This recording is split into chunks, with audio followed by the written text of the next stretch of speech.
Good evening, Nick family. How's everything going? Thank you so much for being here. My name is Stephanie. I'm the host of the Queen's Court. We're here every Monday at 8 p.m., breaking down the storylines as they relate to our New York Knicks. I'm joined today by two of the regulars, Tony Crow from our brother station, Knicks and Bruises. He's here with us today. Remember, he does a show Monday right before this one, as well as Wednesday, when Knicks fans get an opportunity to talk about their experience with the Knicks over the years, Knicks and Bruises, so to speak, and the way the Knicks have been playing up until this point, or up until last season. There really is a lot to talk about if you followed the Knicks for a very long time. I'm also joined by Josh, aka Uncle Fulio, host of The Controversy, right here on the Nothing But Knicks channel. He has a show coming up this Wednesday with Evergreen, who thinks the Knicks is going to win a championship this season. And it's actually Evergreen with the controversial take, not Josh. So that should be interesting. If you haven't already, please subscribe to the channel. Hit that notification button. That way you'll know anytime Queen's Court goes live, anytime Josh goes live, and of course, anytime Sim, the creator of this channel, goes live. And if you're enjoying the content, hit that like button. So without further ado, let's bring in Tony, let's bring in Josh, and let's break down the Knicks media day. Kemba spoke today, Julius, RJ, Fournier spoke as well, Derrick Rose. If you haven't had the opportunity to actually watch those videos, those interviews, we have them right here, and then we'll discuss each one. So fellas, how are you? Peace, Queen. Thank you for having me. Beautiful introduction. Introduced my show better than I do. So I appreciate you for that. Shout out to the chat. Yo, Black is time. All hail the Queen. All hail the Queen. Appreciate you guys. Yeah, I mean, tomorrow, training camp, October 5th, the first preseason game, October 20th. Is on and popping, right? The first game against Boston at Madison Square Garden, I'll be there.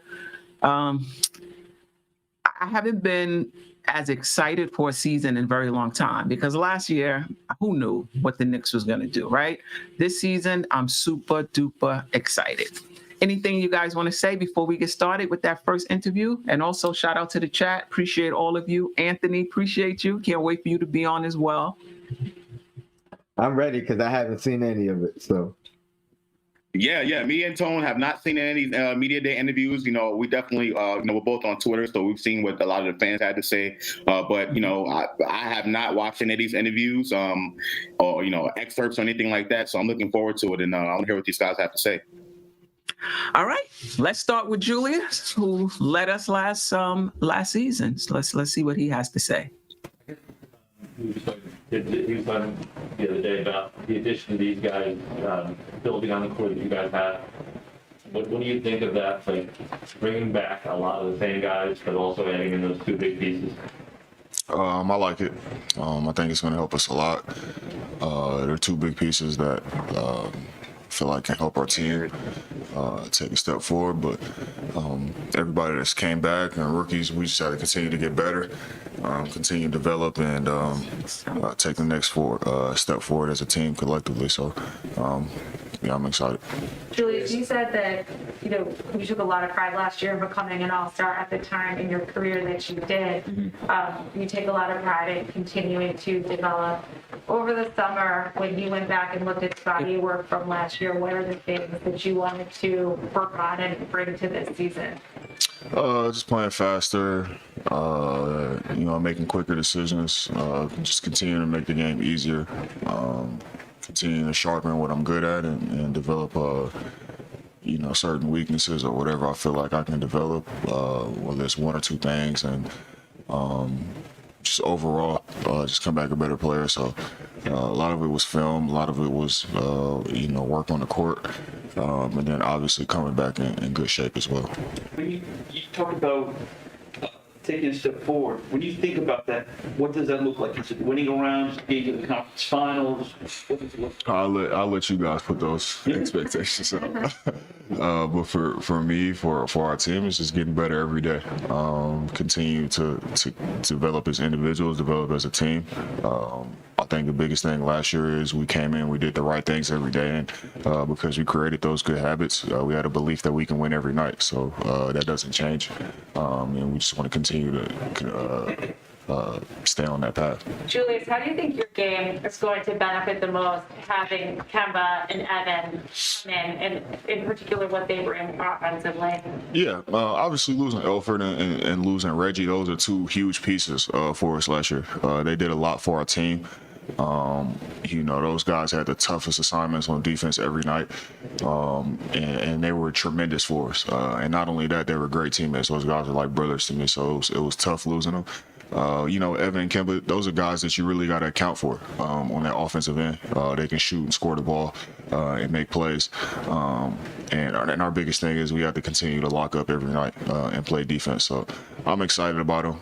They're obviously two experienced veteran players who have accomplished a lot in this league, and I think they'll be great for us. Actually, as the leader on the team, last year you guys navigated a strange season better than most teams.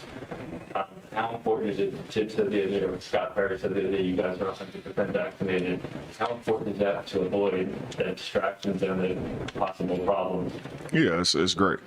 Being available every night is great. And we have our guys available, and that's amazing. So, the fact that we can practice together every day, and whether it's whatever it is, guys not injured, and whatever it is, they'll be available to play. So, it's great. So excited about that and happy about that. Yeah. Julius, as good a season as you had last year, when you identify for yourself what you need to do to get to an even higher level, what are one or two things that you think you need to do better? If there's anything you can obviously it'll be, different. Obviously we have a little bit different team, mostly the same team, but different team. So, you got to figure that stuff out. But like I said, I'm not going to give you what I worked on in the summer or whatever it is. I just the type of person that just kind of likes to let my game show. But I feel like I've came back a better player, and hopefully just being more efficient and all that type of stuff. So I put the work in, trust the work that I put in, and excited to get out there and play again. Last year you obviously led the league in minutes. Is that something? Is that number comfortable for you? Is that something you want to continue doing, or would you like to get a little bit less? It doesn't bother me at all. It's whatever Tibbs needs from me, and that's what I'm willing to do. I think that what I put my body through in the summer and the training that I do allows me to do that. So it didn't bother me at all last year, and how I continue to take care of myself and the maintenance that I do on day to day in the season as well. In all season. So, I'll be ready for whatever he needs me to do. With what this group accomplished last year, do you think the way the organization is perceived, has that changed? I don't know. You tell me. I just go out there and play, try to be a good teammate. Try to give everything I had to the game, and to our team, and to our fans every day. And, I'll let you guys be the judge of that. Julius, coming into last season, Tibbs was saying how you were in great shape, fantastic shape. I'm surprised by it, but now, like this condensed off season, do you feel like you're at that level coming into this season again, or is it different? Yeah, absolutely. I didn't take much time off. For me, it's hard for me just to sit down, so I didn't take much time off, and I understood that as well. So, as much work as I put in on the court and the weight room and the conditioning and all that stuff, I do the exact same thing as far as taking care of my body. And, and that's really just what it's about for me. So I understand both sides of it as I've gotten, more experience and more years in the league. I've understood, it's not just about killing yourself as far as, on the court and, pushing yourself to exhaustion. You got to do the other side of it too. So, the sleep, the recovery, all that type of stuff, like, I'm trying to stay on top of. So, see. Thank you.